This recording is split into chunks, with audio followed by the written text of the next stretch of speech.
In this video essay, I want to give a thorough rundown of Tisha B'Av, its ancient weight, modern relevance in 2025 CE, and why this day still resonates, even 15 centuries later. I'm not going to sugarcoat it, but we'll keep it raw and real because this is the saddest day on our Jewish calendar. Tisha B'Av, or the 9th of Av, is a day of mourning on the darkest day in the Jewish history, a full fast from sunset to the following nightfall, commemorating tragedies that occurred on that day centered mainly on the destruction of both the first and the second temples in Jerusalem. According to the Mishnah in Ta'anit 4 verse 6, there are 5 ancient calamities and historic disasters on this date. The first occurred way back at the beginning of the conquest to reclaim our promised land, way back in the days of our ancestors' wilderness journey when the spies were sent in to scope out the land, and 10 out of the 12 spies spoke Lashon Hara, spoke out of fear, giving a bad and false report about that beautiful land. This caused that entire generation from being allowed to enter, leaving that privilege and honor to the next generation of Israelis.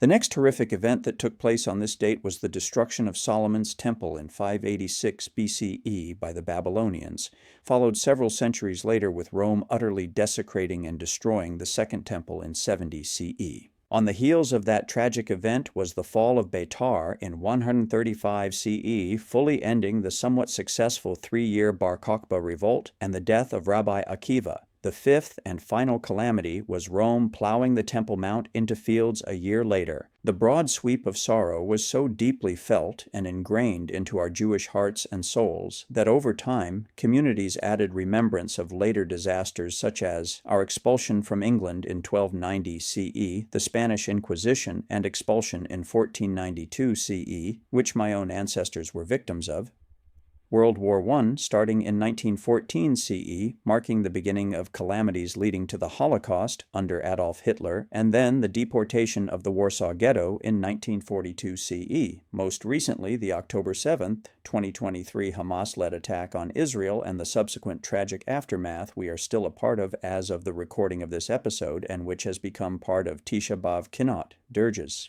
How do we observe Tisha B'Av today in 2025 CE, or the Jewish year 5785? A 25-hour fast begins at sunset. No food, drink, leather shoes, washing, perfumes, or sex. We sit on low stools or floor until afternoon. For those attending synagogue, the lights are dimmed, the ark for the Torah is laid bare, and Ika, the Book of Lamentations, is chanted along with Kinnot, or our expressing grief across centuries.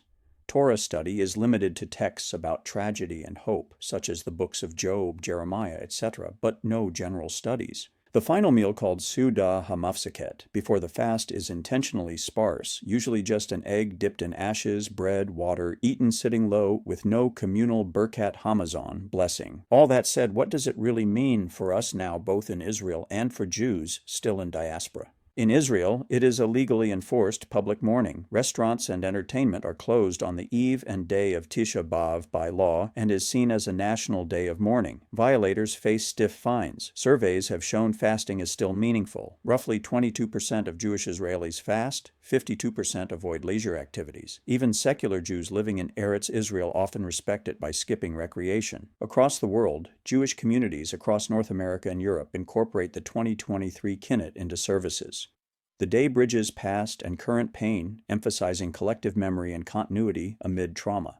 Many educational programs encourage personal reflection, talking with elders, linking restitution with the embrace of our survival, and asking, what does redemption look like today? Why does Tisha B'Av still matter for us living in these so-called modern times of advanced technological marvels? First, it has to do with memory as identity. Psalm 137 warns that forgetting Jerusalem is spiritual loss. Without remembrance, we lose our moral compass. Tisha B'Av is that deeply ensconced scar tissue that anchors us. Mourning and hope are indelibly linked, and Jewish tradition holds that the Messiah will be born on Tisha B'Av, and the aftermath, Shabbat, and the 7 Haftarot of consolation gradually restore hope after millennia of grief, and Tisha B'Av serves as a warning sign to be vigilant. The rituals strip away comfort to remind us not to take ease for granted. If grief is lost, so is compassion and memory, and this loss erodes resilience into complacency and ruin. So then, in a nutshell,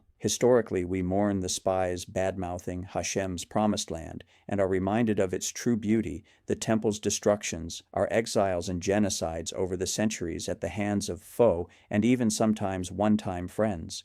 We perform certain rituals such as fasting, placing certain prohibitions upon ourselves as individuals and a nation, chant Ica and grievances while including more recent atrocities against us, such as what happened nearly 2 years ago on October 7th. Remembering on Tisha B'Av reminds us the real existential dangers of forgetting our identity and the need for ethical vigilance. And this 25-hour mourning period leads us and the rest of the world into hope by reminding all that the Messiah could, if not already, be born on this day to eventually bring us and the entire globe into unity and peace. In my final thoughts on this day, I want to stress that Tisha B'Av isn't a Jewish pity fest. It's raw truth-telling. It says, we lost empire, land, loved ones. We survived. And in that survival is our stubborn hope. Observing it in 2025 CE is both political and spiritual resistance. Proof we refuse to forget. We refuse to flatten our mourning into complacency, and we still hold out for redemption.